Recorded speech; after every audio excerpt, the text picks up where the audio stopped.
Hello, this is Eric Michael Loyd, master's student. I have a master's in psychology, neuropsychology concentration. Today I wanted to read from the book Half the Human Experience by Nicole and Janet Shibley Hyde.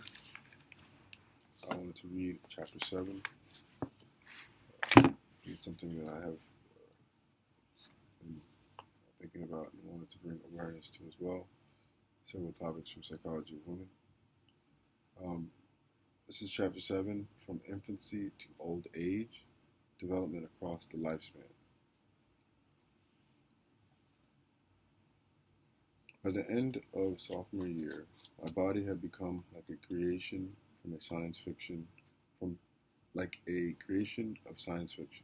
a mad doctor's concoction that spins out of control and accidentally takes on a life of its own, growing to full maturity in a matter of seconds, sprouting appendages, swelling and erupting with muscles and flesh that expand to the point of bursting. I grew yet another bra size, shot up 3 inches in height, and went up 2.5 shoe sizes. Although I dieted furiously, my jeans became inexplicably tighter. Sometimes I had to excuse myself from geometry to go to the bathroom and sit in a stall with my pants unzipped for a few minutes to ease the strange aching pressure I felt on my hip bones. Susan J. Gilman, 2005, page 143. In May 2011, reporters revealed that a Toronto couple were hiding the gender of their 4-month-old baby, hoping that the child would receive more neutral treatment and not be stereotyped. Blackwell, 2011. They named the baby Storm. At the same time, a series is running on television called Toddlers and Tiaras, in which girls as young as 4 are thrust into elaborate dresses and dolled up with heavy makeup and poofy hairdos as they compete in a beauty pageant for tots. No gender neutrality for them. These 2 cases represent the extremes of the gender dilemmas facing parents and their children growing up today. Some parents want their offspring to receive equal treatment, unrestricted by gender stereotypes and prejudice. Others think that the best thing to do is teach their daughters how to win at the femininity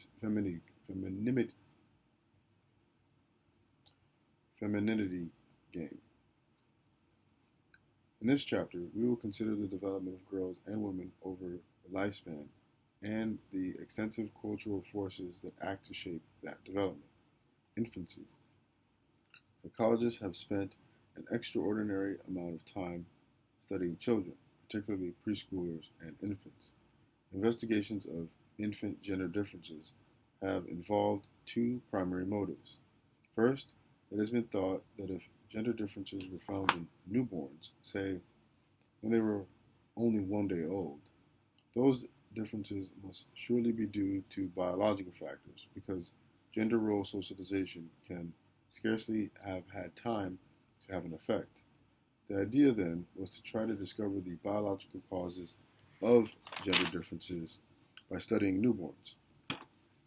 Second, many investigators think it is important to study the way parents and other adults treat infants, to discover the subtle and perhaps not so subtle differences in the ways adults treat boy babies and girl babies, beginning the process of socialization at a tender age. We review research in these 2 areas below. Infant gender differences. Most infant behaviors do not show gender differences. That is, gender similarities are the rule for most behaviors. Boys and girls, for example, are equally sociable. Kobe, 1998. Nonetheless, a few gender differences appear early. One difference is an activity level, with boys having the higher activity. In small infants, this may be measured by counting the number of times they swing their arms or kick their legs. In older babies, it might be measured by counting the number of squares the baby crawls across on a playroom floor. A major meta-analysis found that D is equal to plus 0.29 for gender differences in infants' activity level. Eaton and Enns, 1986, Campbell and Eaton, 1999. That is, male infants are more active, but the difference is small. The difference is larger among preschoolers. Cohen's D is equal to 0.44, and older children, Cohen's D is equal to 0.64. Researchers use the term temperament to refer to biologically based emotional and behavioral traits that appear early in life and predict later behaviors, personality, and psychological problems. Elsquest et al., 2006. Temperament is essentially the part of your personality that you're born with. A meta-analysis of studies of temperament in infancy and childhood did find some evidence of gender differences. Elsquest et al., 2006. Girls do better on tests of inhibitory control. D is equal to negative 0.41, which is a medium-sized difference. This means that girls are better at controlling impulsive or inappropriate behaviors, which is definitely an asset in situations such as school. Girls also display more perceptual sensitivity than boys. D is equal to negative 0.38, a medium-sized difference. Perceptual sensitivity refers to awareness of subtle changes in the environment. Essentially, girls notice more about what is around them than boys do. There was no gender difference in negative affect or mood, although D is equal to negative 0.06. The source of women's greater depression in adulthood does not lie in early gender differences in mood. Adult treatment of infants. The other idea of interest in infant research concerns whether, even at this early age, parents and other adults treat boys and girls differently.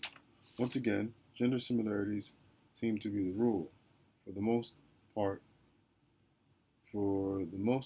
parents, at least parents in the United States and other Western nations, treat male and female babies similarly. Jacoby and Jacqueline, 1974. Nonetheless, there do seem to be some differences. In one clever study, mothers of 11-month-old babies were asked to estimate how steep a slope their infant could successfully crawl down. Madshon et al., 2000. Mothers of boys estimated that they would be successful at steeper slopes than mothers of girls did. Therefore, even in infancy, parents have different expectations for their sons than for their daughters, and parents' expectations do have an impact on their children. It's important to bear in mind, however, that not only do parents influence infants, but infants also influence parents. Therefore, if differences exist in the behavior of boys and girls, these may cause the differences in parental treatment rather than the reverse. In the study described above, though, the boy and girl babies did not differ significantly in their crawling performance. A classic experiment. The Baby X study controlled for the possibility of different behavior by girls and boys. Savy et al., 1975. See also Stern and Carricker, 1989. Burnham and Harris, 1982. The adult participants, all non-parents, were told that they were taking part in a study on infants' responses to strangers. They were brought into an observation room, and a 3-month-old infant, actually a female, in a yellow jumpsuit, was put on the floor in the room with them. 1/3 of the adults were told that the baby was a boy, 1/3 were told that she was a girl, and the other third were given no gender information. 3 toys were near the baby: a small rubber football, a masculine toy, a Raggedy Ann doll, a feminine toy, and a plastic ring, a neutral toy. The interactions between the adult and the baby were observed from behind a one-way mirror for 3 minutes. The frequency of using each of the toys was recorded, and ratings were made of the behavior of the adults toward the infant. Afterward, the adults also rated their own impressions of the infant. A number of interesting results emerged. With regard to choice of toy, there was an interaction between the gender of the adult and the gender label of the baby. The football was not really very popular in any condition, probably because a football does not seem to be an appropriate toy for such a small baby. As expected, the doll was used most frequently when the baby was introduced as a girl. On the ratings of the interactions and on the ratings of the interactions and on the adults' ratings of the babies, however, no significant differences occurred depending on the label given to the baby. Some of the most interesting results came from the neutral label group. Many of these adults inquired what the baby's gender was. Most of them had formed an opinion of what the baby's gender was by the end of the session. 57% of men and 70% of women thought that it was a boy and had stereotyped rationales for their beliefs. Those who thought the baby was a boy noted the strength of the grasp or the lack of hair, whereas those who thought it was a girl remarked on the baby's roundness, softness, and fragility. Gender is a crucial part of information when we form impressions of others, and we make up a gender when we don't know one for sure. What can we conclude from this study?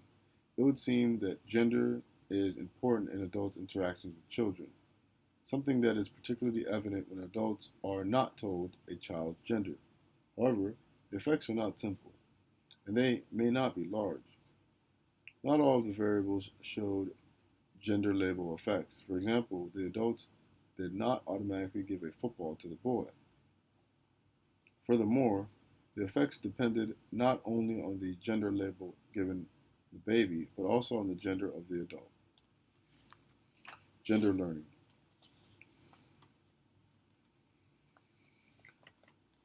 Infants begin learning about and responding to gender at amazingly young ages.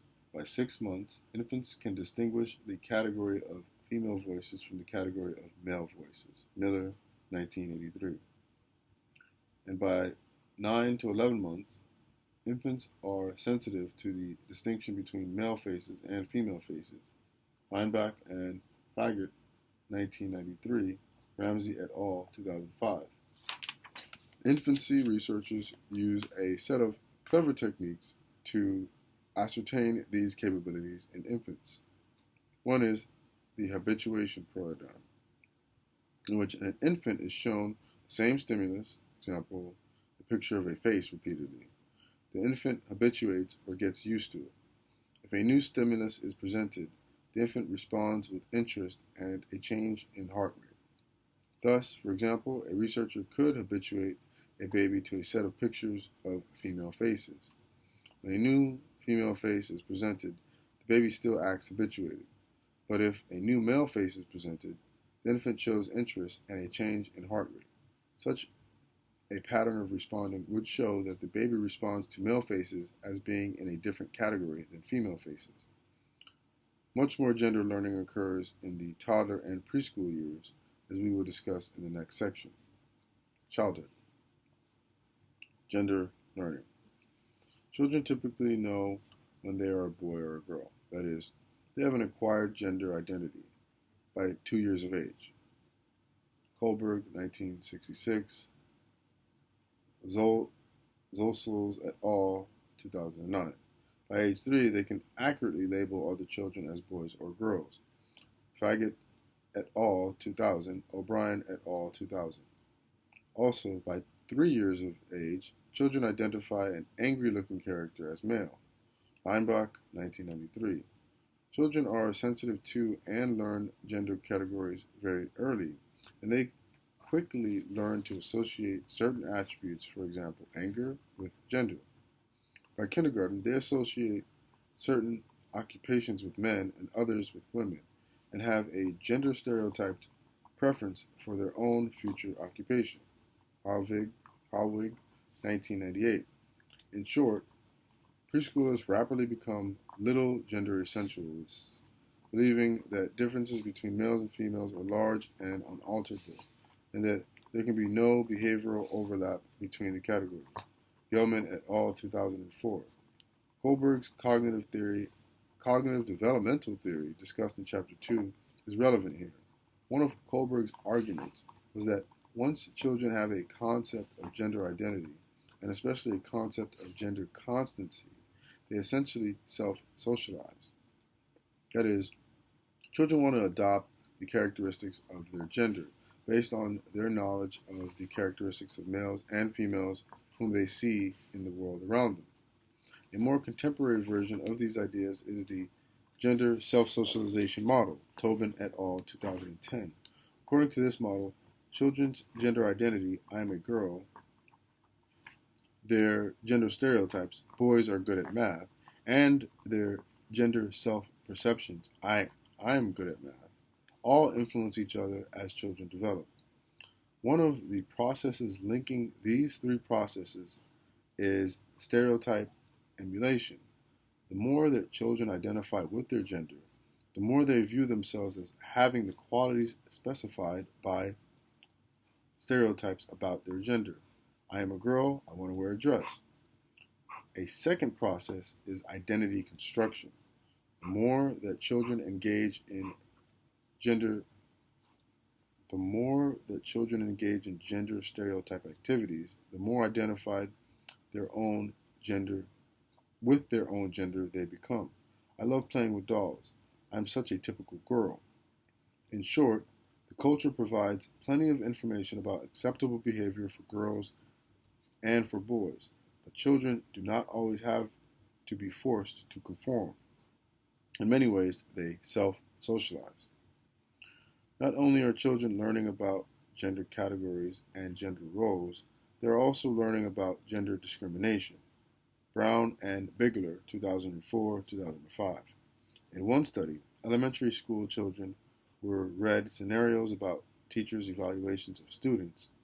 In some of the scenarios, information was included suggesting that gender discrimination was likely. For example, Mr. Franks almost always gives boys higher grades than girls. Brown and Bigler, 2004.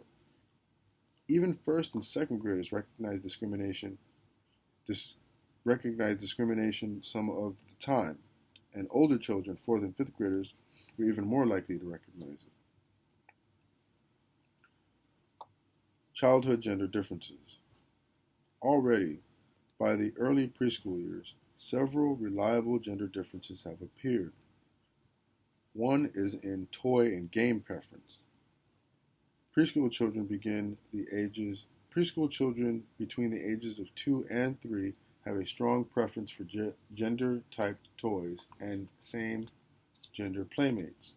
Blakemore et al. 2009.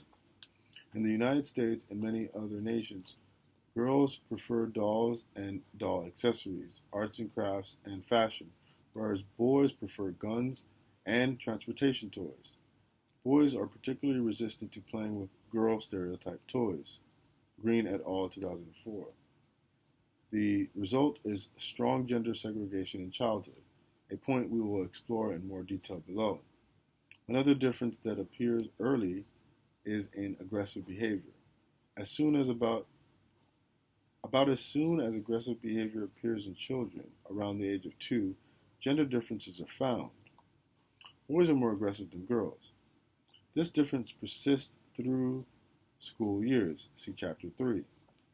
It is also found in a wide variety of cultures from the United States to Africa. Best and Thomas, 2004. Socialization. One of us, NEQ, Nicole L's Quest, NEQ is for short, had taken her daughter, Reka, to the pediatrician's office. Reka was playing with a model space shuttle that they had gotten at the Air and Space Museum. She showed it to the nurse and said, "This is my spaceship. Blast off." The nurse replied, "Wow, I've never seen a girl play with a spaceship before." This event illustrates how the forces of gender socialization are all around children. It occurred not in the 1950s, but in 2010.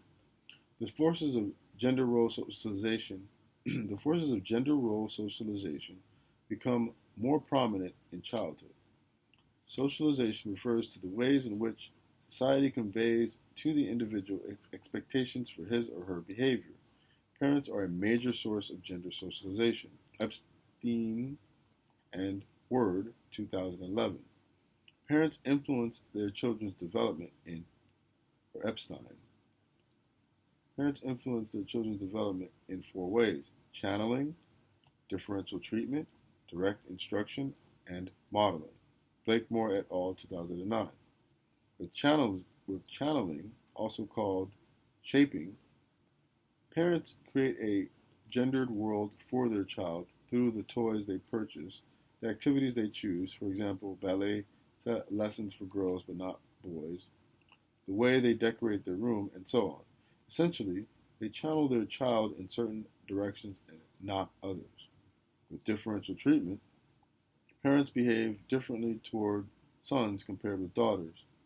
In impoverished nations, for example, mothers may give more food to a son than to a daughter. The example of Reika and her space shuttle would be an example of differential treatment.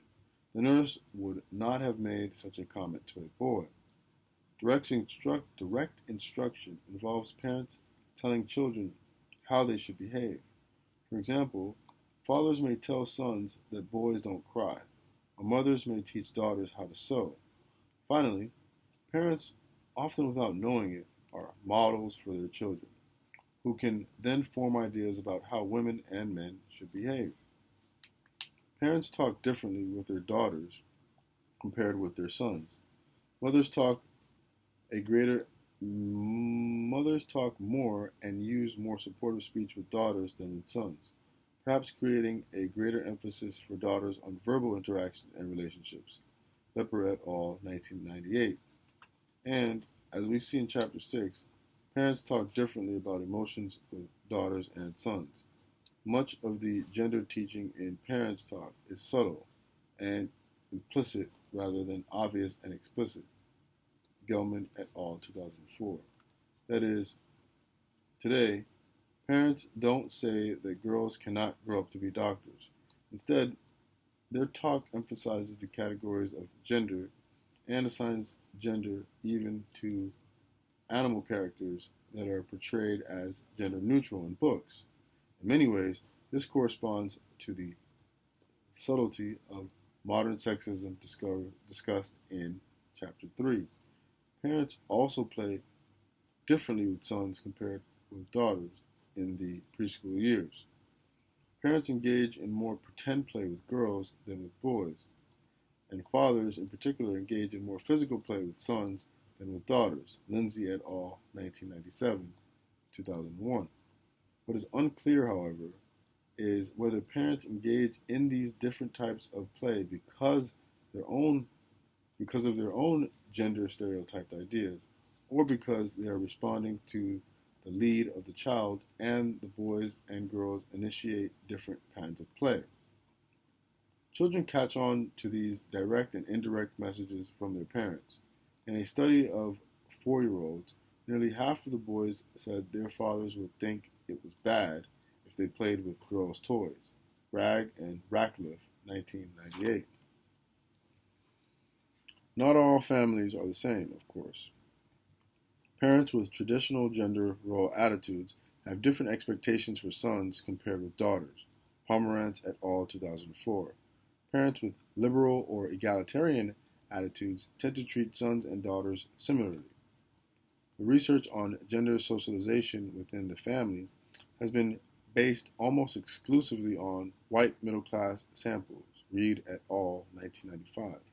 Yet, as we saw in Chapter 4, there is good reason to think that gender role socialization varies across different ethnic groups in the United States.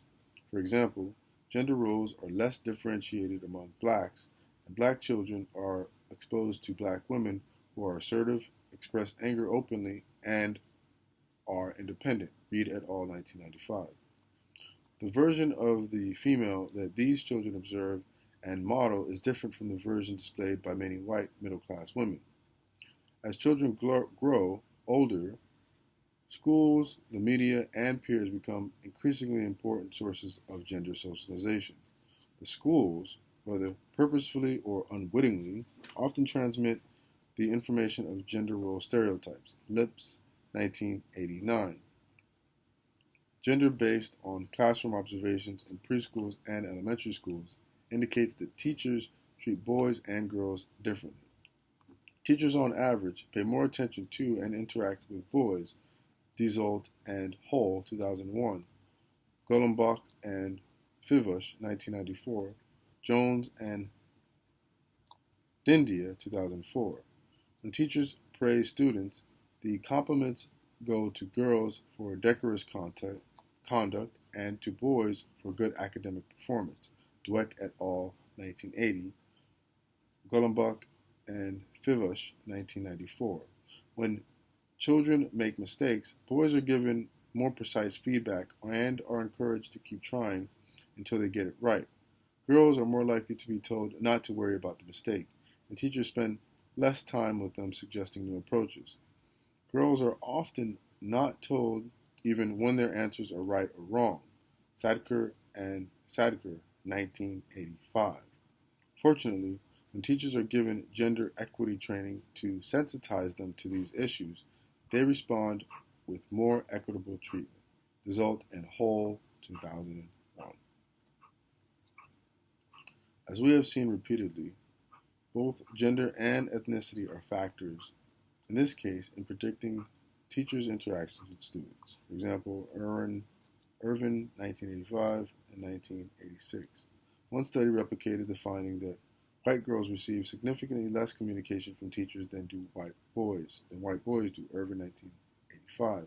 In contrast, in the early elementary grades, K through 2, black girls receive as much feedback from the teacher as black boys do, Irvin, 1986. However, by the later grades, 3 through 5, black girls are receiving less attention than black boys. They have been molded into the invisibility found among white girls. The researcher suggested that this developmental pattern occurs because black girls are not socialized by their parents to be passive in the same way that white girls are, so that black girls are assertive when they enter school and kindergarten. However, by the later grades, they have assumed the same passive roles as white girls. Children also receive implicit messages from teachers about how important the categories of gender are. In one field experiment in preschool classrooms, children's gender attitudes and preferences were first measured, Hilliard and Lieben, 2010. Then, for a 2-week period, teachers either did or did not make gender salient in the classroom. Teachers in the gender salience condition did this in numerous ways, such as by saying good morning boys and girls rather than good morning children, by lining children up separately by gender, and by having different bulletin boards for boys and girls. At the end of the 2 weeks, children were tested again. Those in the high gender salience condition showed significantly increased gender stereotypes, less positive ratings of other gender peers, and decreased play with other gender peers. Teachers make choices about how much they emphasize gender in the classroom, and these choices have an impact on children. The media are powerful socializing agents as well. Many people assume that things have changed dramatically since the 1970s and that gender stereotypes are a thing of the past. The evidence indicates that some changes has occurred, yet the same stereotype gender roles are in plentiful supply. An analysis of toy commercials shown on Nickelodeon Network showed continued stereotyping. Kallenberg and Hyde, 2010. Almost all of the toys were gender specific and showed only one gender playing with them.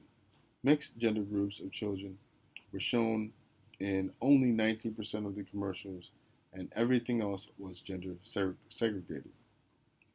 Even supposedly non-sexist children's books, which show girls and women in some non-stereotypic roles, still portray the female characteristics as having feminine personality characteristics. For example, are affectionate, sympathetic, performing household chores, and engaging in female stereotype leisure activities such as shopping, Diekman and Mernon, 2004.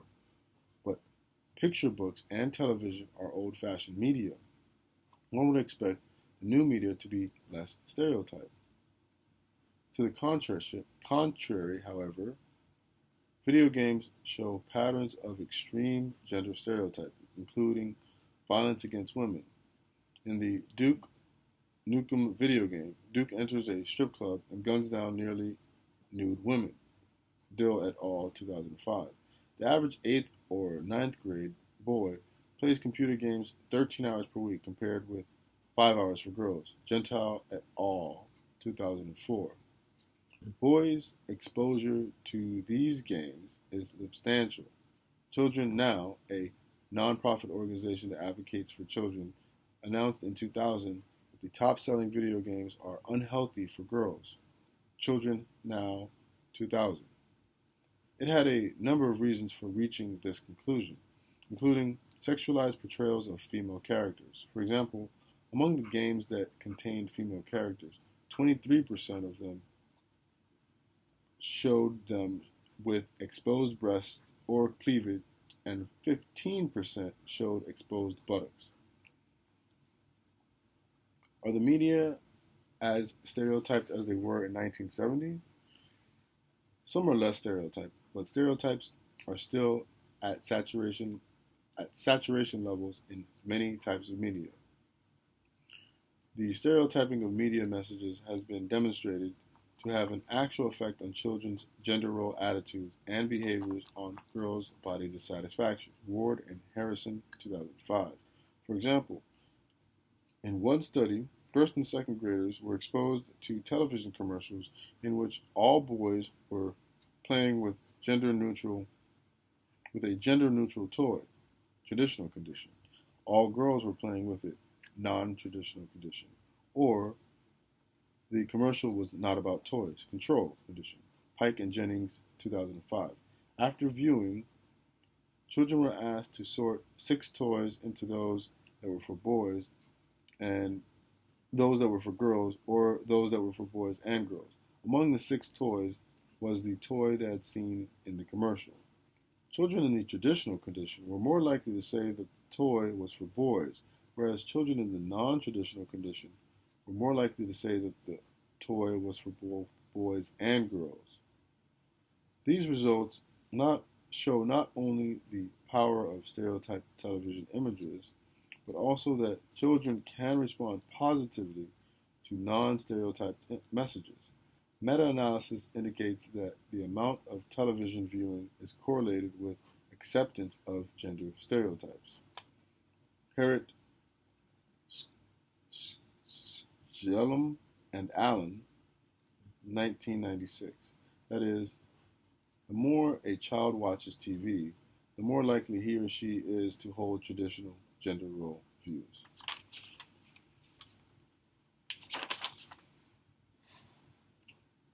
Moving off here, page 149, peers and the gender segregation effect. I'll read that in the next upload. Thank you.